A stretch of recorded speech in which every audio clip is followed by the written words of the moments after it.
साथ रोहित सरदाना। शाम के 5 बजने वाले हैं और वक्त हो गया है दंगल का। लॉकडाउन के बाद अब देश अनलॉकिंग की तरफ बढ़ रहा है। आज से कई सारे नियम कायदे बदल गए हैं और जिंदगी को पटरी पर लाने की दिशा में आगे बढ़ने पर देश ने कदम रख दिया है। लेकिन अब भी सवाल लगातार उठ रहे हैं। क्या लॉकडाउन सही था? क्या अनलॉक करने का तरीका सही है? और इस सब के बीच राजनीतिक बयानबाजी तो थी ही, अब डॉक्टर्स से जुड़े 3 संगठनों ने एक चिट्ठी लिखी है देश के प्रधानमंत्री नरेंद्र मोदी को, जिसके बाद यह समझा जा रहा है कि इस बात को लेकर और बवाल बढ़ सकता है। इन संगठनों ने अपनी चिट्ठी में कहा है कि सरकार ने कुछ जगहों पर लॉकडाउन को लेकर जो रणनीतियां अपनाई वो गलत थी, और खास तौर पर एक ही संस्थान की सारी सिफारिशें मानते हुए सरकार ने जो फैसले लिए, इसलिए हालात आज इस तरीके के पैदा हो गए।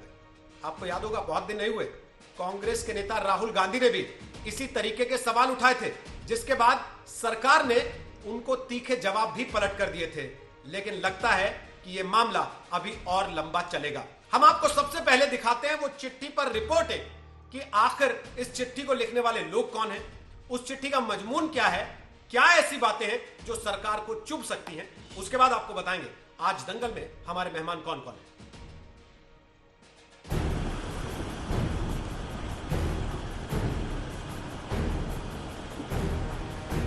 4 लॉकडाउन के बाद देश अनलॉक 1 में पहुंच चुका है। तो इस बीच कोरोना से लड़ाई की रणनीति पर मेडिकल एसोसिएशंस ने सवाल उठा दिए हैं। 25 मई को प्रधानमंत्री नरेंद्र मोदी को लिखी साझा चिट्ठी में कहा गया है कि भारत मानवीय त्रासदी और बीमारी के फैलाव दोनों में बड़ी कीमत चुका रहा है। महामारी पर ठोस रणनीति के बजाय राष्ट्रीय स्तर पर विसंगतियों वाली और तेजी से रणनीति बदलने वाली नीतियां अपनाई गईं। इस चिट्ठी को लिखने वालों में एम्स, बीएचयू, जेएनयू और post graduate institute of medical education and research समेत कई नामी संस्थाओं के मौजूदा और पूर्व प्रोफेसर शामिल हैं। इन्हीं में से एक डॉक्टर हैं डीएस रेड्डी, जो बीएचयू के पूर्व प्रोफेसर हैं और सरकार ने जो 11 कोविड-19 टास्क फोर्स बनाया है उसमें से एक के प्रमुख हैं। उसी टास्क फोर्स के एक और सदस्य डॉक्टर शशिकांत, जो कि एम्स नई दिल्ली में कम्युनिटी मेडिसिन सेंटर के प्रमुख हैं, उन्होंने भी पीएम मोदी को लिखी चिट्ठी पर दस्तखत किया है। प्रधानमंत्री को लिखी चिट्ठी में कहा गया है कि अगर प्रवासी मजदूरों को तभी घर जाने दिया जाता तब कोरोना का फैलाव कम था तो आज की स्थिति नहीं बनती। एक्सपर्ट्स की इस चिट्ठी से लॉकडाउन की रणनीति पर सरकार को घेर रहे विपक्ष को मौका मिल सकता है। कांग्रेस नेता राहुल गांधी ने हाल ही में मोदी के लॉकडाउन को नाकाम बताया था। मोदी जी ने कहा था कि 21 दिन में कोरोना की लड़ाई जीती जाएगी। 4 लॉकडाउन हो गए, तकरीबन 60 दिन हो गए। हिंदुस्तान पहला देश है जो बीमारी के बढ़ते वक्त लॉकडाउन बंद कर रहा है। यह बात क्लियर है, स्पष्ट है कि हिंदुस्तान का लॉकडाउन फेल हुआ है। हालांकि सरकार की ओर से लगातार लॉकडाउन को सफल बताया जा रहा है। आज तक के ई एजेंडा में खुद गृह मंत्री अमित शाह और रक्षा मंत्री राजनाथ सिंह ने इस पर क्या कहा था, आप सुनिए। कोरोना का संकट है, नुकसान भी हुआ है, तकलीफें भी बहुत लोगों को हुई है, जान भी बहुत लोगों को गई है, मगर इसको विश्व के सापेक्ष में अगर देखते हैं तो हमें लगता है कि ये लड़ाई मोदी जी के नेतृत्व में बहुत अच्छे से लड़े हैं। लॉकडाउन की घोषणा प्रधानमंत्री ने समय के साथ न की होती तो आज पता नहीं भारत की स्थिति कितनी बदतर हो गई होती। मैं समझता हूं कि चिंता कम करने की जरूरत है, सावधानी ज्यादा बरतने की जरूरत है और एक दृढ़ संकल्प के साथ इस कोरोना की चुनौती को स्वीकार करने की जरूरत है, जिसे कि हमारे प्रधानमंत्री ने स्वीकार किया है, हमारे पूरे देश ने स्वीकार किया है और मैं आश्वस्त हूं कि इस पर हम विजय प्राप्त करेंगे। हालांकि प्रधानमंत्री को लिखी चिट्ठी में साफ कहा गया है कि सरकार ने गलत सलाहों पर अमल किया और उसका खमियाजा देश भुगत रहा है। दिल्ली से मिलन शर्मा के साथ आज तक ब्यूरो।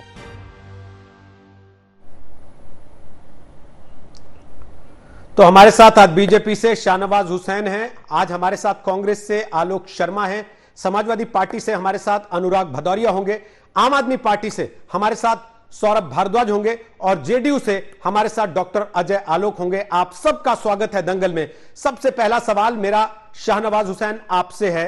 अभी तक सरकार यह कहती रही कि डॉक्टर और वैज्ञानिकों की सलाह से हम पूरी रणनीति बनाकर चल रहे हैं। अब तो डॉक्टरों वैज्ञानिकों की टीम कह रही है कि सरकार ने रणनीति बनाने में गलती की लॉकडाउन में। अब क्या कहिएगा?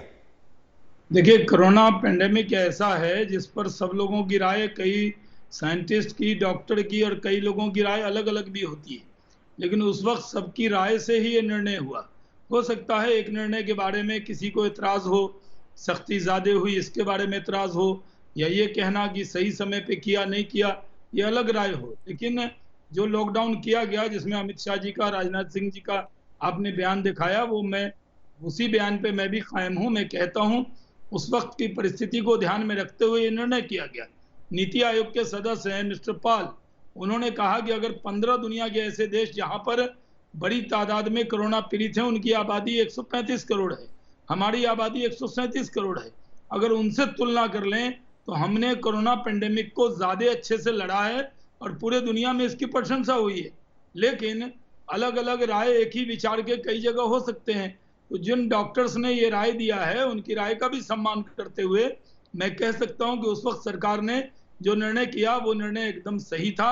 और अभी भी जो सरकार कर रही है, जैसे हमने कहा कि सोशल डिस्टेंसिंग का पूरा पालन करना है, इस बात का भी ध्यान रखना है कि हम इसको खुद ही कोरोना को हरा सकते हैं, कोरोना को कोई और नहीं हरा सकता, क्योंकि अभी तक इसकी कोई दवा नहीं मिली। अभी तक जो चीजें एक जगह सफल हुई हैं वो दूसरी जगह नहीं हुई हैं, और इसको ध्यान में रखते हुए जो सरकार ने निर्णय किया वो सबकी राय से हमें खुद ही हराना था, तो फिर 70 दिन लॉकडाउन करने की क्या जरूरत थी? 70 दिन पहले ये कह दिया होता कि मास्क लगा के चलिए, सोशल डिस्टेंसिंग का पालन कीजिए, बार बार साबुन से हाथ धोइए, सैनिटाइजर जेब में रखिए। फिर 70 दिन के लॉकडाउन किस लिए था? नहीं, ये बात ये देखिए, इसलिए कि लोग मास्क सिलवाएं घर पे? नहीं, इसलिए कि अगर लॉकडाउन सही समय पे न किया गया होता तो वो चेन पूरी कम्युनिटी में चली जाती। अभी भी कई जगह ऐसा है जो महाराष्ट्र में कई पॉकेट में जो कम्युनिटी में गई है, लेकिन अभी भी बहुत कंट्रोल में है। मैं आपसे कहता हूं कि अन्य देशों की तुलना में यह पहले अन्य जब शुरुआत थी तो 3 दिन में डबल हो रहा था, अब उसको बहुत बड़ा टाइम 12 दिन से ज्यादा का लग रहा है। इसलिए मैं कहता हूं कि उस वक्त ये सही निर्णय था। और अभी उस वक्त भी कहा गया था 20 का 40 होने में और 1.5 लाख का 3 लाख होने में तो समय का अंतर आएगा ही ना। ये तो सिंपल गणित का सवाल है। क्या ये कह के हम इस बात को हल्का कर सकते हैं कि नहीं अब डबल होने का समय कम लग रहा है, ज्यादा लग रहा है? पहली चीज। और दूसरा, सर अब आप जब दूसरे देशों से तुलना करते हैं तो उन्होंने अनलॉक कब किया? उन्होंने अनलॉक तब किया जब उनके केस कम होने लगे। आपके यहां तो अब केस बढ़ रहे हैं, हर दिन केस बढ़ने की तादाद लगातार बढ़ती जा रही है, तब आप कह रहे हैं कि अनलॉक कर देते हैं। देखिए, ये आपका सवाल जायज है, वाजिब है, मैं इसका जवाब दे दूं कि जिस वक्त कोरोना संकट आया था हमारे पास एक ही सुझाव था और सबकी राय से सुझाव था कि लॉकडाउन किया जाए। मकसद ये था कि वो 21 दिन के अंदर हम इस चेन को कम से कम तोड़ें और इस लड़ाई को आगे बढ़ाएं। हमारे पास तो न पीपी किट था, न हमारे पास वेंटिलेटर्स थे, हमारे पास न उतने N95 मास्क थे। उस 21 दिन के अंदर हमने वो पूरी तैयारी की, लेकिन धीरे धीरे सब राज्य के मुख्यमंत्रियों से एक्सपर्ट की राय लेके, डॉक्टर की राय लेके, ये एक पहली राय नहीं आई रोहित जी, तो इन राय लेने के बाद इसको बढ़ाया गया। और बाद में भी जब हमने पूरी तैयारी कर ली है तो अब भी शाहनवाज जी, जिस चिट्ठी को आधार बना के आज हम ये चर्चा कर रहे हैं, उस चिट्ठी का बिंदु नंबर 24 मैं आपको पढ़ के सुना देता हूं, उसका हिंदी अनुवाद बता देता हूं। वो चिट्ठी ये कहती है कि जो ड्रैकोनियन लॉकडाउन, आप शब्द का ध्यान दीजिएगा उन्होंने क्या इस्तेमाल किया है, और ये राहुल गांधी नहीं है चिट्ठी लिखने वाले, ये उन्हीं संस्थानों से जुड़े हुए डॉक्टर्स हैं जिनकी सलाह लेकर आमतौर पर सरकार चलती है। इन्होंने लिखा ड्रैकोनियन लॉकडाउन, जो कि ऐसा लगता है कि एक प्रभावशाली संस्थान की मॉडलिंग एक्सरसाइज के तहत वर्स्ट केस सिमुलेशन प्रेजेंट किया गया था कि 2.2 मिलियन डेथ जब दुनिया में हो गई थी, उस अनुमान लगाया गया था, उसके आधार पर यह वर्स्ट केस सिनेरियो बनाया गया था, उसको देखते हुए लॉकडाउन प्लान किया गया। आपको लगता है कि वाकई भारत सरकार एक संस्थान विशेष के कहने पर या उनकी सलाह पर चल रही थी अब तक केवल, और उसकी वजह से ऐसा हो गया जैसा ये डॉक्टर्स कह रहे हैं? एकदम, देखिए मैंने कहा ना कि एक चीजों की एक चीजों की एक राय किसी की होती है और दूसरी राय किसी की होती है। कोरोना पेंडेमिक ऐसा है जिस पर एक राय पूरे दुनिया में एक साथ नहीं चल रही। कई लोगों ने कई चीजों के बारे में जो डॉक्टर्स ने राय दिया, कई WHO ने उसको नहीं माना। अमेरिकन राष्ट्रपति भारत की दवा HCC जो हाइड्रोक्लोरिन है उसका सेवन कर रहे हैं, WHO ने कहा कि उसको नहीं करना चाहिए। तो डॉक्टर्स की भी राय कई जगह भिन्न होगी, लेकिन जो लॉकडाउन किया गया वो पूरी तरह एक्सपर्ट की राय लेकर, और हमें इस पर संतुष्टि है कि हमने सही टाइम पर लॉकडाउन किया और सही टाइम पर उसको अनलॉक भी कर रहे हैं, क्योंकि लोगों के बीच में ये जागरूकता भी फैली और हमने उससे अपने आप को प्रिपेयर भी किया है। ये कम्युनिटी में ना जाए इसका ध्यान है। अभी भी बहुत सी चीजें नहीं खोली गई हैं, बहुत सी चीजें खोली गई हैं। इसलिए डॉक्टर्स ने जो चिट्ठी लिखी वो उनकी एक चिट्ठी हो सकती है, लेकिन उनसे अलग राय रखने वाले भी लोग हैं। मैं दूसरे मेहमान के पास जाऊं उससे पहले एक छोटी सी चीज आपसे पूछ रहा हूं बस जी।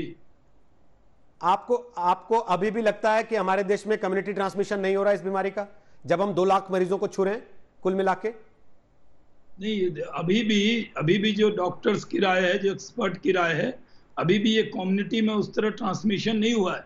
ये सही है कि मुंबई में और कई जगह इसके केसेस एक पॉकेट्स में बहुत ज्यादा बढ़े हैं और उसको रोकने के लिए पूरी ताकत से राज्य और केंद्र की सरकार, एक्सपर्ट और डॉक्टर लगे हुए हैं।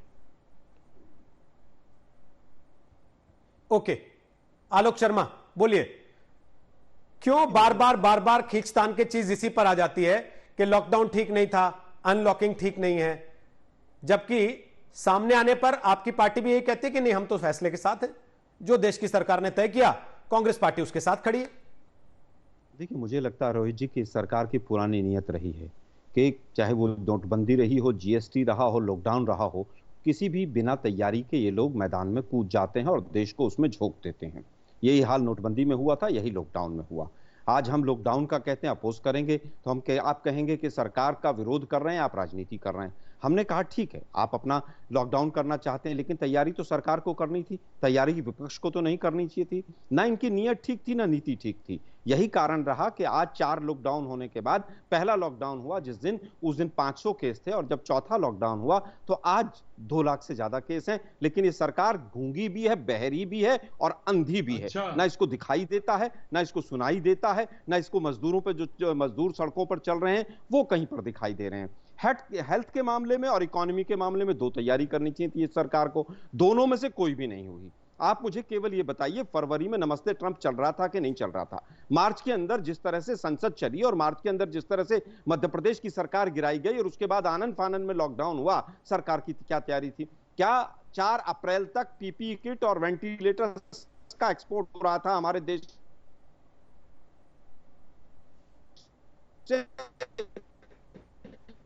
एक ही भाषा है जो बराबर बोलते हैं। आज देखिए आप किस तरह से लेबर मिनिस्टर का एक बयान नहीं आता है इस पूरे इतने बड़े त्रासदी के अंदर। लेबर मिनिस्टर कौन सी गुफा के अंदर छुपे? मेरा एक सवाल है आपसे, बुरा मत मानिएगा, मेरा एक सवाल है आपसे जी।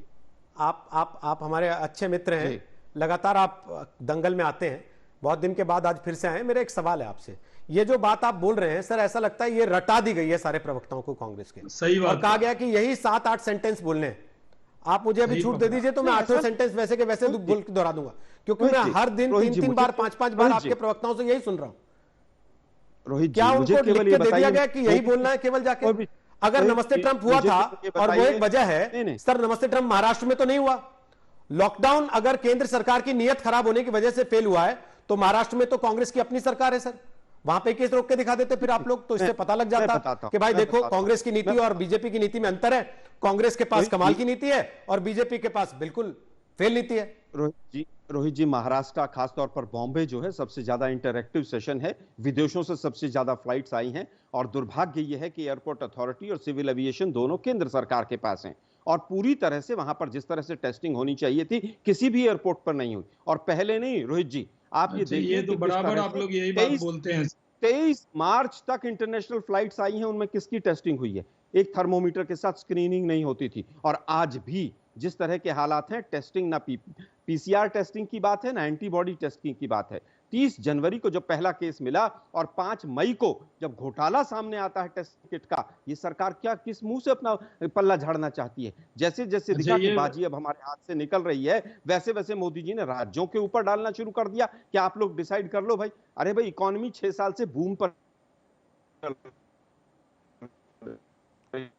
लेकिन आलोक जी, इस बात को भी तो आप स्वीकार करेंगे कि राज्य भी तो पहले 3 लॉकडाउन तक तो नमो नमो कर रहे थे, क्योंकि उनको लग रहा था कि अपने कंधे पर कौन ले, हमसे संभलेगा तो है नहीं, तो इससे बेहतर है हर बार ये कहते चले कि जो केंद्र की सरकार कहेगी हम वो करेंगे। राज्य भी तो यही कर रहे थे। ये बीमारी जो थी रोहित जी, ये कोई किसी एक राज्य की बीमारी नहीं खोली थी नेशनल लेवल पर और इंटरनेशनल लेवल पर। सर, सबसे पहली चिट्ठी शराब की दुकान खोलने के लिए किसने लिखी थी? आलोक जी, सबसे पहले चिट्ठी शराब की दुकान खोलने के लिए किसने लिखी थी? हरियाणा ने। उसके बाद क्यों लिखी थी हरियाणा? उसके बाद हरियाणा के बाद, उसके बाद मैं मानता हूं, अगर आप उसके बाद का पैसा नहीं देंगे, कोविड का पैसा नहीं देंगे, हम 2 महीने से कह रहे हैं कि व्हाइट पेपर आप लेकर आइए कि किस हाँ, तो आप शराब की कमाई से राज्य चलाएंगे। उसके बाद नहीं लेकर आते, उसके बाद आप शराब की कमाई से राज्य चलाएंगे ना? अरे भाई, क्यों उत्तर प्रदेश या तो आपके राज्यों की सरकारों ने कह दिया होता कि भाई हम तो शराब की कमाई में यकीन ही नहीं रखते हैं, इसलिए हम शराब नहीं बिकने देंगे। तो आलोक जी, जब हमाम में सब नंगे हो तो एक दूसरे की तरफ उंगली उठा के ये कहना कि तुम नंगे हो, आपको नहीं लगता कि अपनी ही शर्मिंदगी का कारण बनता है? और बजाय ऐसी परिस्थिति में जहां देश में 2 लाख केसेस होने वाले हैं आज की तारीख में, सब लोगों को एक साथ मिलजुल के बैठ के रणनीति बना के आगे चलना चाहिए कि यह बताना चाहिए कि तुमने ऐसे नहीं किया, तुमने वैसे नहीं किया, ये अंधे हैं, ये बहरे हैं, ये गूंगे हैं। इसलिए जरा अजय आलोक को लेकर आ रहा हूं, सौरभ भारद्वाज को और अनुराग भदौरिया को लेकर आ रहा हूं चर्चा में। आलोक जी, रोहित जी, एक बात मैं कहना चाहूंगा। जी, 3 वक्ता भी बोलने केवल ये बताइए, नहीं, मुझे केवल एक ये बताइए कि क्या केंद्र हमारी के अलावा कुछ और भी करना है? सरकार लॉकडाउन मोदी जी ने किया था जिस समय पर, उस समय पर ये कहा था कि मैं लॉकडाउन के बाद किसी राज्य का कोई पैसा नहीं दूंगा। क्या ये मोदी जी ने कहा था? एक बार भी व्हाइट पेपर मोदी जी लेकर आए? आलोक जी, मैं आपको केवल एक बात याद दिला देता हूं, केंद्र सरकार के लॉकडाउन का ऐलान करने के पहले आपके शासन वाली कम से कम 4 राज्यों की सरकारों ने कह दिया था कि हम लॉकडाउन कर रहे हैं, भले ही वो हफ्ते का हो, भले ही वो 10 दिन का हो। उन्होंने पहले लॉकडाउन का ऐलान कर दिया था और बाद में जब केंद्र ने लॉकडाउन का ऐलान किया तो सबने कहा कि हम तो नमो नमो कर रहे हैं, जो केंद्र की सरकार कह रही है हम वो कर रहे हैं। अजय आलोक, अगर ये नमो नमो उस समय हो रहा था तो आज क्या हो गया? आज चौथे लॉकडाउन के बाद क्या एक दूसरे पर ठीकड़ा फोड़ने की होड़ लगी हुई है कि नहीं साहब अपने ऊपर जिम्मेदारी नहीं लेंगे, मीठा मीठा गपगप था, अब कड़वा कड़वा है तो हम थू थू करेंगे? अजय आलोक,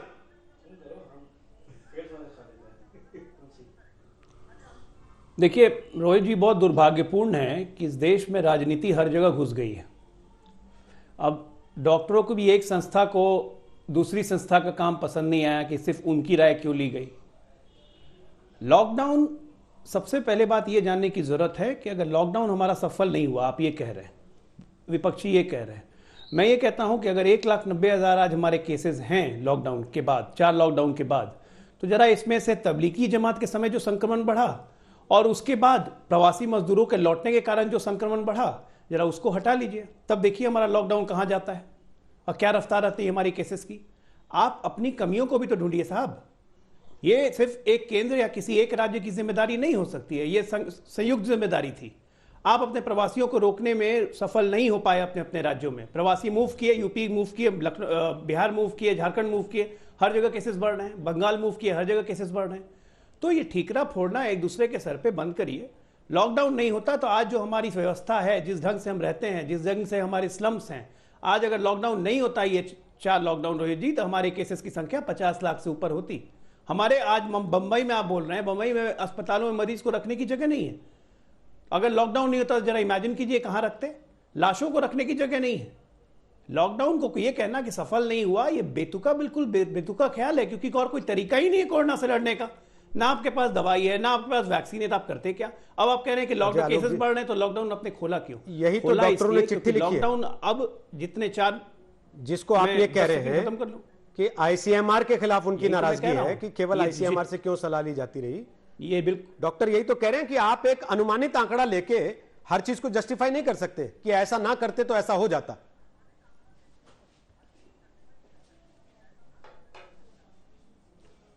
अभी कोरोना कोई पहले तो आया नहीं था, पहली बार आया है ना, सब कोई पहली बार ही फेस कर रहे हैं, तो आप किसकी सलाह मानेंगे?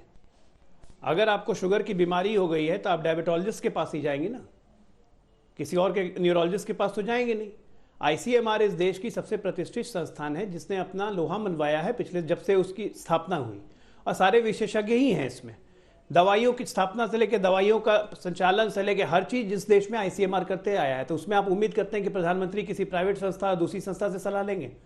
उसमें तब ये लोग कहने लगते हैं कि आईसीएमआर को क्यों बैठा के रखा हुआ है, क्यों आईसीएमआर का फंड बनाया हुआ है 10,000 करोड़ का। तो मुसीबत के समय विशेषज्ञों की ही सलाह ली जाती है, और जैसे वो कहते हैं उसी के हिसाब से चला जाता है। अनुमान आपके गलत भी हो सकते हैं, अनुमान आपके सही भी हो सकते हैं, लेकिन मेरा आज भी ये मानना है कि जिस ढंग से हमारी रिकवरी रेट है, जिस ढंग से हमारी मृत्यु रेट कम हुई है पिछले लॉकडाउन, इस 4 लॉकडाउन के दौरान, हम एक बहुत अच्छे पाथ ट्रैजेक्टरी पे जा रहे हैं। और देश में अवेयरनेस की मैं बता दूं तो अवेयरनेस इतनी है कि गाँव में लोग अब लोगों को नहीं आने दे रहे हैं। उनको बोल रहे हैं कि आप प्रखंड कार्यालय में, पंचायत कार्यालय में रहो, क्वारंटाइन हो तब आओ। किसी में सिम्टम्स निकल रहे हैं तो लोग खुद पहुंच जा रहे हैं जांच करवाने। कहाँ होता था ऐसा पहले? आजकल एक सर्दी खांसी बुखार लोग डॉक्टर के हॉस्पिटल में जाने से परहेज कर रहे हैं। तो अवेयरनेस तो बढ़ाई है, कोरोना को इसी से मात दी जा सकती है। आज की तारीख में हमारे पास यही शस्त्र है, और खोलना भी जरूरी था, क्योंकि नहीं खोलते तो बाकी आपकी इकोनॉमी चलेगी कहाँ से? अवेयरनेस के साथ खोलना अब ये मानक है। मैंने पहले भी आपको बोला कि कोरोना के साथ जीना सीखना पड़ेगा, और वो देश सीख रहा है। अब इसमें सवाल उठाने वाले नहीं आ रहा ना लोगों को कि बस चल रही है, रेल चल रही है, हवाई जहाज चल रहा है, लेकिन आदमी से कहा जा रहा है कि तुम घर पे रहो। किसके देश की राजधानी दिल्ली में सौरभ भारद्वाज आपके पास आ रहा हूं, आपने सब कुछ खोल दिया। तो अब ये बताइए, आपकी सरकार ने रोज आके कहा कि अब सब गतिविधियों को हमें चलाना है, अब कोरोना के साथ जीना सीखना होगा, ये अरविंद केजरीवाल ने कहा। और जैसे ही लोगों ने घर से बाहर कदम रखा तो केजरीवाल जी फिर आए प्रेस कॉन्फ्रेंस करने कि हमने सब कुछ सील कर दिया है, अब कोई बाहर से नहीं आएगा दिल्ली में। तो सर, देश की राजधानी है, यहां तो बहुत सारे कारोबार चलते इसीलिए कि कोई बाहर से आ रहा है और कोई बाहर जा रहा है, और आप कह रहे हैं कि नहीं। तो कैसे सर, दो तरफा चीजें कैसे चलेंगी? सौरभ जी। जी, मैं रोहित जी, पहले तो मैं आपको मुबारकबाद देना चाहता हूं। मैं बहुत सालों बाद आपके शो पे आया और आप बहुत अच्छी तरह इस शो को चला रहे हैं, हर एक की खिंचाई और हर एक से सवाल कर रहे हैं, मुझे बहुत अच्छा लगा आके। देखिए, मैं इस चीज पे बहस नहीं करता कि लॉकडाउन जरूरी था या नहीं था, क्योंकि कोरोना में लॉकडाउन ही इकलौता इफेक्टिव मेजर रहा जो बाकी हमारे देशों में हमें दिखा कि लॉकडाउन से कोरोना को पॉज किया जा सकता है। सवाल सिर्फ कुछ कोरोना को लगाते वक्त जो उठ रहे हैं वो ये हैं, और मुझे लगता है हम भी इसके दोषी हैं कि हमने ये सवाल पहले क्यों नहीं पूछे, पहले क्यों नहीं सोचे कि जिस दिन लॉकडाउन लग रहा था, मान लीजिए उस दिन 550 केसेस थे पॉजिटिव पूरे देश में, हमें अपनी सरकारों से सवाल करना था, केंद्र से, सबसे, कि आज ये लॉकडाउन लगा है, कब तक के लिए लगा है, क्या सिचुएशन हम अचीव करना चाहते हैं, किस स्टेट को हम अचीव करना चाहते हैं जिसपे हम ये कहेंगे कि हाँ अब लॉकडाउन खोला जा सकता है। उस वक्त कम्युनिकेशन ये था कि हम कोरोना को हरा देंगे, और जब हरा देंगे तब तक के लिए हमें लॉक रहना है। उस वक्त ये नहीं कहा गया था कि लॉकडाउन हमने 500 पे किया है, जब 2 लाख हो जाएंगे तब लॉकडाउन को खोला जाएगा, क्योंकि आम तौर पे डर लग रहा है कि जब 500 पे इतना डर था तो 2 लाख पे ज्यादा डर होगा। क्वेश्चन दूसरा ये है कि लॉकडाउन क्यों दिल्ली सरकार को या केंद्र सरकार को या राज्य सरकारों को मजबूर होना पड़ रहा है कि लॉकडाउन को खोलें? उसका कारण ये है कि हमारे देश की अर्थव्यवस्था, इकोनॉमी बहुत खस्ता हाल के अंदर है, बहुत बुरे हाल के अंदर है। 1.5 महीने, पौने 2 महीने, 2.25 महीने चलाने के बाद लॉकडाउन, हमारी राज्य सरकार के पास इतने पैसे भी नहीं बच रहे हैं कि हम अगले महीने की तनख्वाहें दे सके। और ये हमारे ही नहीं, ये सबका यही हाल है, चाहे पंजाब हो, चाहे गुजरात हो, चाहे मध्य प्रदेश हो, महाराष्ट्र हो, किसी के पास पैसा नहीं। ऐसी स्थिति में जैसे दूसरे राज्यों में हुआ, आप देखिए बहुत सारे ऐसे कंट्रीज हैं जहां पे ये हुआ कि केंद्र सरकारों ने राज्यों को पैसा दिया, और इसलिए पैसा दिया कि हम जानते हैं कि आपकी अर्थव्यवस्था नहीं चल रही है, इकोनॉमी नहीं चल रही है, आपके पास पैसा नहीं है, ये लो पैसा और इस पैसे से आप सरकार चलाओ, क्योंकि जान बचानी है लोगों की। ठीक है। दूसरा, उद्योगों को, छोटे छोटे धंधों को, रेस्टोरेंट चलाने वालों को, छोटे काम चलाने वालों को, सबको पैसा दिया गया कि अब लॉकडाउन और भी बढ़ेगा तो ये लो पैसा और इससे आप अपनी जिंदगी चलाओ। समस्या सिर्फ हमारे ये थी और ये है कि लॉकडाउन, देखिए लॉकडाउन जैसा भी था, मगर लॉकडाउन ने कोरोना को रोका हुआ था, वरना ये लॉकडाउन बहुत बढ़ता। आज प्रॉब्लम ये है कि हमें कोरोना मजबूरी में लॉकडाउन को खोलना पड़ रहा है, क्योंकि पूरी राज्य सरकारों के पास, केंद्र सरकार के पास कोई विकल्प नहीं बचा है कि आप लॉकडाउन खोलने के अलावा आपके पास कोई विकल्प बच नहीं रहा है। ये एक बहुत बड़ी समस्या है जो प्रोजेक्ट की जानी चाहिए। लेकिन सौरभ, जब एक हमने बात तो पहला आपको लॉकडाउन बतानी पड़ेगी ना सर। आज आपने कहा कि हम दिल्ली को सील कर रहे हैं। सर, हवाई जहाज दिल्ली से चल रहे हैं, हवाई जहाज दिल्ली में लैंड हो रहे हैं। आपने सड़क पे बॉर्डर सील कर भी दिया तो भी लोग तो आपके यहाँ आ ही रहे हैं। ट्रेन दिल्ली से चल रही है, ट्रेन दिल्ली में आ रही है। आपने दिल्ली, हरियाणा, दिल्ली, नोएडा, दिल्ली, गाजियाबाद में 4 पुलिस के लोग लगाकर नाका लगा भी दिया वहां पर कि केवल एसेंशियल सर्विस वाले को आने देंगे, जिसके पास पास है। तो भी ट्रेन से तो जिसको आना है वो आ ही रहा है। तो ये सीलिंग क्या केवल दिखाने के लिए, ये बताने के लिए कि नहीं देखो हम चिंता भी कर रहे हैं? नहीं, ये जो आपका सवाल है बिल्कुल वाजिब सवाल है, स्ट्रेटेजिक क्वेश्चन है, और अभी कोई सीलिंग नहीं की गई है। अभी लोगों से राय मशवरा लिया जा रहा है और उसके हिसाब से, जैसे आपने इनपुट दिया, ये मुझे बड़ा अच्छा इनपुट लगा, क्योंकि ये एक प्रॉब्लम है जिसका सॉल्यूशन गवर्नमेंट के पास होना चाहिए। तो इस तरीके की कई सारी चीजें हैं जिसके ऊपर विचार विमर्श करके ही किया जाएगा। दिल्ली के पास लिमिटेड रिसोर्सेज हैं और इन लिमिटेड रिसोर्सेज को किस तरीके से इस्तेमाल करना है ताकि कोरोना के लिए मतलब हमारे पास पर्याप्त हॉस्पिटल्स हों, बेड्स हों, दवाइयां हों, ये सारी चीजों के लिए ही ये 1 हफ्ता दिया गया है। हम भी तैयारी कर रहे हैं, लोगों से भी मशवरा ले रहे हैं, एक्सपर्ट से भी मशवरा ले रहे हैं क्या किया जा सकता है। ये भी हो सकता है कि गाजियाबाद, नोएडा, कांग्रेस की सलाह नहीं लेते के जगहों को आपसे भी नाराज रहते हैं, केंद्र की सरकार से भी नाराज रहते हैं। हाँ, कांग्रेस से हमें सलाह लेनी चाहिए। मैं बिल्कुल स्वागत है आलोक जी, और कोई भी सलाह दें तो इसका बिल्कुल स्वागत रहेगा, मगर इनकी सलाह आजकल लोग कम ले रहे हैं, मैंने देखा। रोहित जी, दुर्भाग्य यह है कि जो केजरीवाल जी 3 महीने पहले कह रहे थे कि बेस्ट इकोनॉमी है। एक बात कह देता हूँ यहाँ पर, जो 3 महीने पहले केजरीवाल जी कह रहे थे, वो 3 महीने में ऐसी हालत चकनाचूर सिचुएशन में आ गई, क्योंकि आपने अभी तक ना, देखिए दिल्ली सरकार ना पेंशन देती है, ना डीडीए की तनख्वाह देती है, ना कैंटोनमेंट बोर्ड की देती है, ना कॉर्पोरेशन की देती है, ना दिल्ली पुलिस की देती है। उसके बाद आप दिवालिये हो गए, क्योंकि आप पूरा पैसा एडवर्टाइजमेंट पे ही खर्च कर रहे थे। सारा ध्यान ही मीडिया के ऊपर था आप लोगों का पिछले 5 वर्षों से। कौन से नए फ्लाईओवर बनाए हैं? एक नया कॉलेज नहीं बनाया, एक नई यूनिवर्सिटी नहीं बनाई, केवल एडवर्टाइजमेंट एडवर्टाइजमेंट एडवर्टाइजमेंट, और कांग्रेस से सलाह नहीं लेनी। दिल्ली की हालत क्या है आज हॉस्पिटल्स की, जाकर देख लीजिए आप। मैं ये बताना चाहता हूं, उन्होंने तो कहा आपसे सलाह लेनी है, और जो भी बातें आपने नहीं, वो तो मना कर रहे हैं, आपसे सलाह लेना नहीं चाहते, वो तो कह रहे हैं कि आपसे सलाह लेने को तैयार हैं, आप सलाह दीजिए। तो वो तो यही कह रहे हैं कि केवल आलोचना मत कीजिए, सलाह दीजिए। वो तो यही कह ही रहे थे कि केवल आलोचना मत कीजिए, सलाह दीजिए। उन्होंने तो खुले दिल से कहा। तो यही है कि पैसा एडवर्टाइजमेंट पे खर्च कर रहे हैं, सलाह कहां दी? आप तो आलोचना कर रहे हैं। तब सबसे पहला कदम यही तो हम कह रहे हैं, जो हमने बात कही उसी बात को तो कह रहे हैं। आपकी बात ने कही है आलोक शर्मा, जो बात अभी सौरभ भारद्वाज से पूछ दूंगा। ठीक है भाई, आपकी बात अभी सौरभ भारद्वाज से पूछ देता हूं, उसके बाद अनुराग भदौरिया के पास जाता हूं। शाहनवाज जी, थोड़ा रुकते हुए, क्योंकि आप सब लोग जानते हैं अब के इस दौर में सर, जब हमें कोरोना के साथ जीना सीखना होगा, आप सब लोग अपने अपने घरों से या दफ्तर से जहां भी हैं, मोबाइल फोन के थ्रू, अब तो हमारे लोग भी नहीं जाते ताकि आप लोगों को कनेक्ट करें। जो परिस्थिति हुई है, कुछ नेता भी इसके शिकार हुए, तो हम एक सोशल डिस्टेंसिंग मेंटेन करने की कोशिश कर रहे हैं। मैं भी घर से हूं और आवाज थोड़ी देर में ट्रेवल करती है। इस चीज को ध्यान रखते हुए जब आपका नंबर आए तब बोलेंगे, तो सब एक दूसरे की बात सुन भी पाएंगे, समझ भी पाएंगे, और दर्शकों को भी आनंद आएगा आप लोगों को देखने में। एक कमेंट अनुराग भदौरिया से ले लें, फिर मैं सौरभ भारद्वाज से आपके दोनों के सवालों का जवाब ले लूंगा। शाहनवाज जी, आपके पास भी आ रहा हूं, मैं देख पा रहा हूं आप कुछ बोलना चाह रहे हैं। अनुराग भदौरिया, बोलिए भाई, आप किस तरफ हैं? लॉकडाउन ठीक था या लॉकडाउन गलत था? और अनलॉक करना ठीक है या अनलॉक करना गलत है? अनुराग भदौरिया, बोलिए।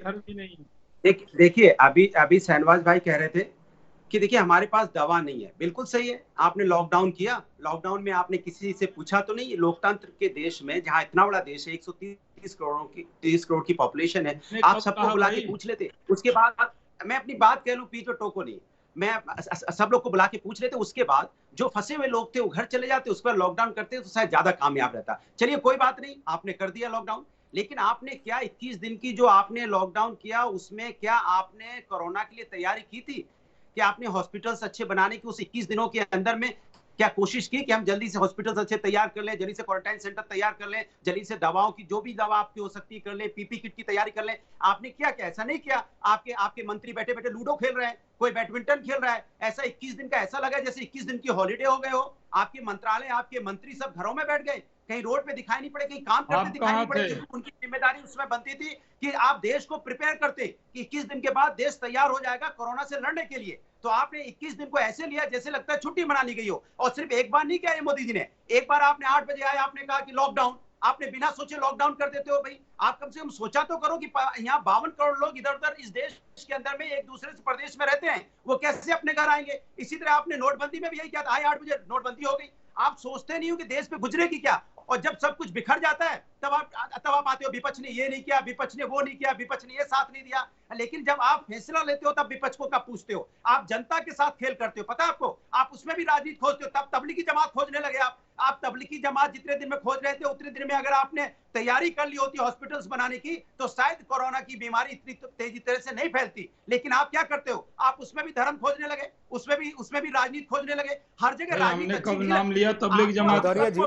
आपको कष्ट इस बात का है कि 21 दिन में तैयारी नहीं हुई, या कष्ट इस बात का है कि 21 दिन में तबलीगी जमात के ऊपर जोर आ गया? धर्म में बांटने की कोशिश करते हो, भदौरिया जी, आपको कष्ट इस बात का है कि 21 दिन में तैयारी नहीं हुई, या आपको कष्ट इस बात का है कि तबलीगी जमात पे आ गया मामला?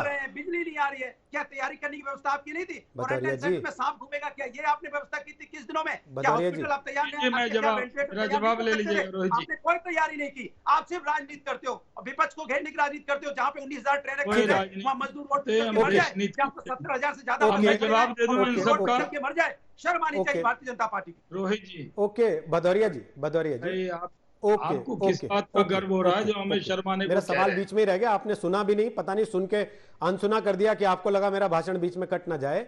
मेरा सवाल यह था, आपको कष्ट 21 दिन में लोगों की दिक्कतों से हुआ, या कष्ट इस बात से हुआ कि तबलीगी जमात के ऊपर आ गया मामला?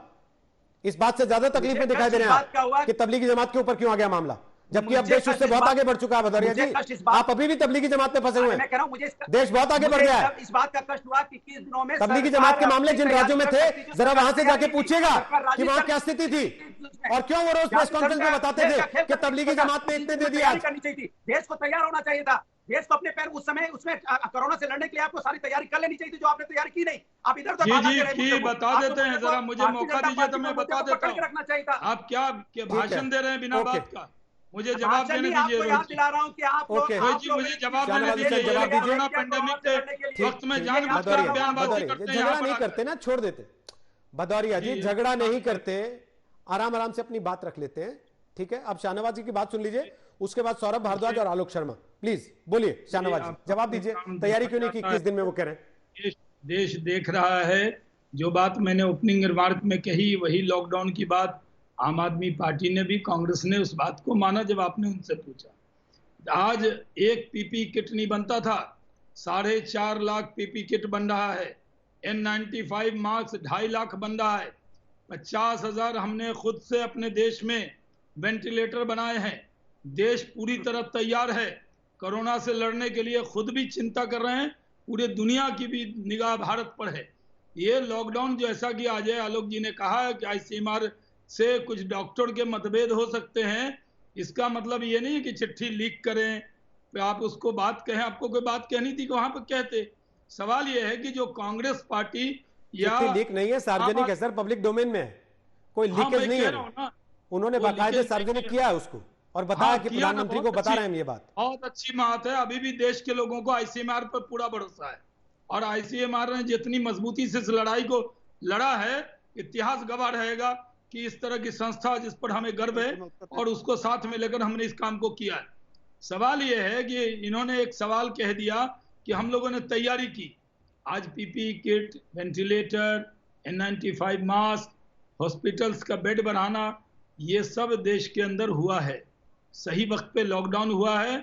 कांग्रेस के नेता आलोचना करते हैं, वो जब आपने उनको राज्य की बात याद दिलाई तो वो मान गए। लॉकडाउन सही फैसला था। अभी अनलॉक भी कर रहे हैं हम, तो वो भी एक्सपर्ट की राय लेकर विचार विमर्श करके कर रहे हैं और लोगों के अंदर अवेयरनेस आया है। आज गांव में भी कोई जा रहा है तो वो देख रहा है कि उसको कोरोना को हराना है और सरकार की बातों को माना जा रहा है। इस पर आलोचना करने की जगह विपक्ष का तो काम है। मैं रोज देखता हूं, मैं बीजेपी का प्रवक्ता हूं, रोज मुझे जवाब देना है। मुझे मालूम है कि ये सुबह उठ के क्या प्रेस में कहने वाले हैं। मुझे तो कई बार लगता है मैं पहले ही जवाब लिखकर तैयार कर लूं। इनका काम ही आलोचना करना। एक भी शब्द समाजवादी पार्टी हो, कांग्रेस पार्टी हो या आम आदमी पार्टी हो, वो आम आदमी पार्टी के पास पैसे नहीं है, लेकिन अखबार में एडवर्टीजमेंट देने के लिए बहुत पैसे हैं। आप लोग सिर्फ बयानबाजी करेंगे। आप कहेंगे नहीं दिल्ली के अंदर बाहर के लोगों को इलाज नहीं करने देंगे। अरे साहब, दिल्ली के लोगों का ये इलाज कर ले तो बहुत बड़ी बात है। आप लोगों ने जिस तरह से हैंडल किया मजदूर के विषय को, उसके वजह से जो मजदूर परेशान हुए दिल्ली में, मुंबई में, उसकी कितनी बड़ी दिक्कतें हुई। इस पर एकजुट रहिए, इकट्ठे रहिए। कोरोना के संकट पर जिस तरह की राजनीतिक बयानबाजी कर रहे हैं, उसका नुकसान इन दलों को होने वाला है। जनता इनसे बहुत नाराज है। कोरोना पेंडेमिक कोरोना के कंधे, ये तो कोरोना के कंधे पर कांग्रेस ने भी सवाल उठाया और बीजेपी भी कह रही है हाँ एक चीज कि अखबार में 3 पन्ने का विज्ञापन देने के लिए पैसा होता है आपके पास, लेकिन आप वैसे कहते हैं हमारे पास पैसे नहीं है। सौरभ जवाब दे दीजिए जरा दोनों को। बिल्कुल बिल्कुल बिल्कुल बिल्कुल। देखिए ये बड़ी अजीब सी बात है कि जो राज्य सवाल उठा रहे हैं, चाहे कांग्रेस के इनके राज्य हैं, केंद्र सरकार है शाहनवाज हुसैन की, मैं तो कह रहा हूं आप पब्लिक डोमेन में डाल दीजिए कि आपकी सरकारों ने 5 साल में कितना एडवर्टाइजमेंट का पैसा खर्च किया है, हमारी सरकार ने कितना खर्च किया, डाल तो दीजिए। मैं दावे से कह रहा हूं कि इनसे कम किया होगा, बल्कि मतलब केंद्र से भी, राज्यों से भी, कोई भी इनका राज्य हो तो पब्लिक डोमेन में डालिए। ये सिर्फ इससे झुंझलाना तो, और जहां तक पैसे की दिक्कत है, सबसे ज्यादा दिल्ली सरकार ने किया। दूसरी चीज में माइग्रेशन के बारे में जो बोलना चाहता हूं, जो शाहनवाज जी ने बोली, देखिए जब आनंद विहार बस टर्मिनल पे आज से 1.5 महीने पहले बहुत सारे मजदूर इकट्ठे हो गए, हालांकि वो मजदूर दिल्ली से भी आए हुए थे, कुछ पंजाब से आए हुए थे, कुछ हरियाणा से आए हुए थे, तो सारा का सारा ठीकरा हमारे ऊपर फोड़ा गया कि केजरीवाल ने अपने यहाँ से मजदूर भगा दिए, इसलिए वो यूपी जा रहे हैं, इसलिए वो बिहार दिक्कत आप लोगों ने दिया बिहार के मजदूरों। गुजरात से भी भगा दिए, केजरीवाल ने महाराष्ट्र से भी भगा दिए, केजरीवाल ने कर्नाटका से भी भगा दिए। आपको सिर्फ एक सिचुएशन का पॉलिटिकल फायदा लेना था, इसलिए आपने उन लोगों को इग्नोर किया, करोड़ों लोगों को सिर्फ इसलिए इग्नोर किया कि चलिए इससे केजरीवाल को बैकफुट पे डाल दें और मजदूर भी अपने आप मजदूरों को डंडा मारे तो ये सिचुएशन खत्म हो जाएगी। हुई खत्म? नहीं हुई। आज आपको ट्रेनें चलानी पड़ी, आज आपको बस चलानी पड़ रही है, आज लोग पैदल चल चल के भी मर रहे हैं। बताइए केजरीवाल चला रहा है क्या इन सारे मजदूरों को? अगर आप उस वक्त 1 हफ्ते का समय लोगों को दे देते कि जो लोग जहां पहुंचना चाहते हैं पहुंच जाए, और यूरोप के देशों में बहुत जगह ऐसा हुआ है जहां पे 48 घंटे का, क्योंकि छोटे देश तो यूरोप में ज्यादा लोग मरे, तो वहां 2-2 दिन दिए गए। यूरोप में, अमेरिका में ज्यादा लोग मरे साहब। वो एक आइडियल फैसला नहीं उन लोग। सौरभ भारद्वाज, और इस गलती को मानने में कोई नुकसान नहीं है। एक सेकंड, यूरोप कोई आइडियल प्लेस नहीं है, उससे तुलना न करें। बीच में सर मेरा निवेदन है, बीच में केवल मुझे बोलने दीजिए, आप लोग बीच में मत बोलिए। मेरी कोशिश रहती है हर व्यक्ति पूरा अपनी बात कर ले, उसके बाद मैं टोका टाकी करूं। सौरभ भारद्वाज जी, यूरोप से आप तुलना कैसे करेंगे? आपके उत्तर प्रदेश और महाराष्ट्र से तो छोटे हैं कई देश दुनिया के, उनकी ये स्थिति है। उसके बावजूद यूरोप के आंकड़े और भारत के आंकड़े, आप उनकी तुलना करके ही तो अपनी पीठ थपथपाते हैं कि देखिए हम लोग फिर भी बचे हुए हैं आज की तारीख में। मैं आपसे थोड़ा सा आगे बढ़ते हुए, आपने जो बातें कही हैं उन्हीं को आधार बनाते हुए आगे जरा अजय आलोक से कमेंट लेना चाह रहा हूं। बहुत देर से अजय आलोक वेट कर रहे हैं, फिर आलोक शर्मा आपके पास आ रहा हूं। अजय आलोक, अब की स्थिति क्या है? अब क्योंकि हर आदमी आगे का देखना चाह रहा है, वो अनलॉक 1 से आगे स्थिति क्या होगी ये समझना चाहता है। क्या वो ये समझे कि सरकार ने कह दिया कि भाई ठीक है, अब जान भी अपनी खुद बचाओ और जहान भी खुद बचाओ, हमने 70 दिन रोकना था, रोक लिया, रोक के देख लिया, उसमें तुमको टेक्निक बता दी कि मास्क लगा लो, घर में बनवा लो 4-4 जोड़ी मास्क अपने लिए, एक सैनिटाइजर की बोतल जेब में रखो और उसके बाद चलो काम पे, और राज्य सरकारें फिर अपने नियम तय करती रहे।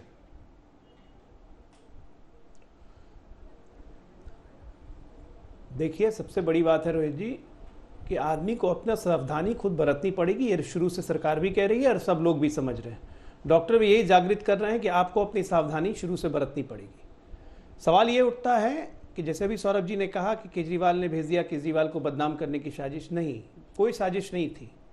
ये तो सब पूरे देश ने वीडियो में देखा सौरभ जी, कि आप ही की पार्टी के एक प्रवक्ता माइक पे प्रवचन दे रहे थे दिल्ली की झुग्गी झोपड़ी बस्तियों में जाकर कि डीटीसी बसें यहाँ पे लगेंगी, तुम बैठ जाना, तुमको बॉर्डर पे छोड़ा जाएगा डीटीसी बसेस पे और वहां से अपने यूपी बिहार अपने घर जा सकते हैं। ये वीडियो तो हर देश के हर चैनल में चला।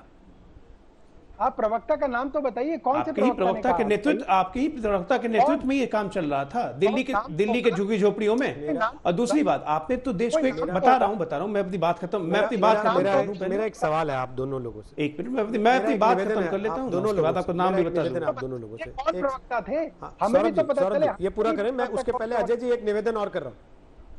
नहीं, मेरा एक निवेदन है आप लोगों से, मेरा एक निवेदन है, बजाय इस पे जाने के, क्या आपको नहीं लगता कि हम लोगों को ये सोचने के कि भाई उस 1.5 महीने पहले क्या हुआ, या ट्रेन कब चलानी पड़ी, या बस कब चलानी पड़ी, या पहले किसने बस चलाई और फिर बाद में किसने चलाई। पीएम ने जब लॉकडाउन का ऐलान किया था तो उन्होंने कहा था जो जहां है वहां रहे, वो तो फॉलो हुआ नहीं। लेकिन अब जो आगे के लिए तैयारियां करने की बातें सरकारें कर रही हैं वो तो फॉलो हो जाए कम से कम, उसके पालन की तो कोई जिम्मेदारी ले ले, या सब अपनी अपनी सीलिंग करके बैठ जाएंगे फिर से और केंद्र की सरकार कहेगी हमने अनलॉक कर दिया। अजय जी देखिए रोहित जी, ये जिम्मेदारी बिल्कुल राज्य सरकार और केंद्र सरकार दोनों की है कि आगे हम किस तरह की गाइडलाइंस जारी कर रहे हैं और वो फॉलो अप होता है कि नहीं, और किस तरह से लोग उसका अनुपालन कर रहे हैं कि नहीं। सीमित संसाधनों के साथ अब अगर आप लॉकडाउन खोलने की बात कर रहे हैं और स्टेप वाइज आप इसमें काम कर रहे हैं, तो मुझे लगता है कि इसके अलावा हमारे पास मौजूदा समय में कोई विकल्प नहीं है। अब आपको ये देखना है कि आप किस ढंग से अपने केसेस को कंटेन कर सकते हैं, किस ढंग से अपनी रिकवरी रेट बढ़ा सकते हैं, और कितना और जागरूकता फैलाते जा सकते हैं कि भैया आपको संक्रमण से बचना कैसे है, और उम्मीद कर सकते हैं कि जितनी जल्दी वैक्सीन आए, जितनी जल्दी कोई दवा निकले।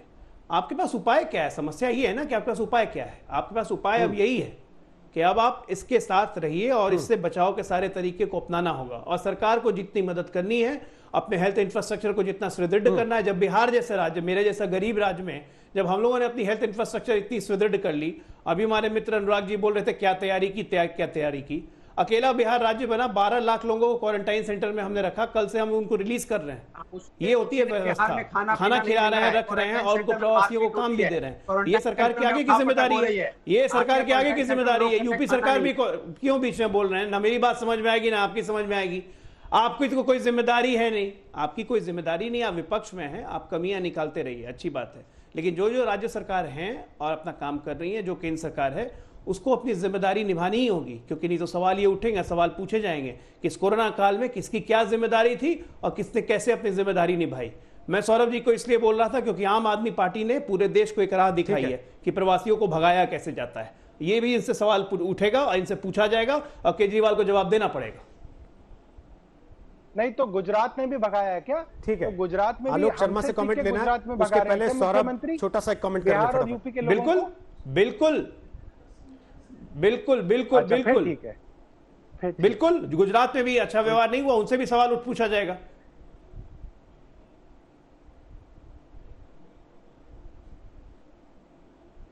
आलोक शर्मा सलाह देना चाहते हैं कोई दिल्ली की सरकार को और केंद्र की सरकार को? देखिए रोहित जी, सीधा सीधा ये है, जिस देश के पास 20 लाख करोड़ का झुंझुना देने के लिए जिस प्रधानमंत्री के पास हो और 20,000 ट्रेनें खड़ी जिस तरह से लेबर का जो हाल हुआ, माइग्रेंट लेबर का, उसके बाद भी आप कहें कि विपक्ष सवाल पूछ रहा है आपसे। 20 लाख करोड़ के झुंझुने की हवा निकालने के लिए 2 घंटे लगे। इकोनॉमिस्ट को बता दिया कि ये जीडीपी का कितना % है। आरबीआई कह रहा है नेगेटिव ग्रोथ रेट रहेगी। आप अभी आईसीएमआर की बात कर रहे थे, वो सबसे सुदृढ़ संस्था है। क्या वो 50 लाख जो पीपीई किट आई थी उसका ऑर्डर और टेस्टिंग किट का ऑर्डर आईसीएमआर की रिकमेंडेशन पर नहीं दिया गया था? जिन कंपनियों ने खरीदा उन कंपनियों के खिलाफ एक्शन नहीं होना चाहिए? मैंने पूछा आप कुछ सुझाव देना चाहते हैं या आप वही बातें दोहराना चाहते हैं जो पहले से दोहरा रहे हैं पिछले कई दिन से? रोहित जी, सबसे पहला जो लोग तो आरोप लगा रहे हैं कि आप कंस्ट्रक्टिव विपक्ष नहीं है। हाँ, मैं जवाब दे देता हूं इनका। रोहित जी, सबसे पहला तो ये कि बीजेपी के नेता पीपीई किट घोटाले करके और जेल में जाने से बचे। सबसे पहली सलाह मेरी इनसे ये है। दूसरी सलाह, जो वेंटिलेटर घोटाला हुआ था गुजरात के अंदर, उसकी जांच कराएं ताकि बीजेपी से जुड़े हुए बाकी लोग बोल रहे हैं, आप कहेंगे मैं बीच में बोलता हूं।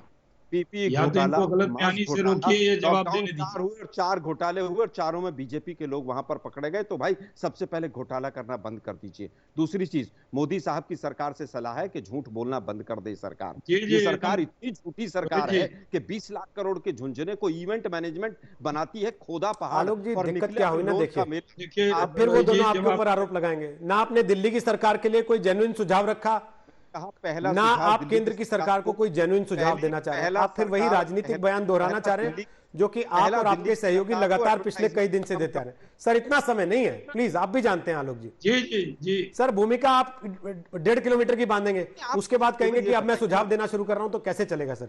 समय इजाजत नहीं देता ना सर इतनी। मैंने तो पर्याप्त समय दिया आपको, लेकिन उसमें आप भूमिका ही बांधते रहे केवल, और वो भी वही जो आप हर रोज बांधते हैं।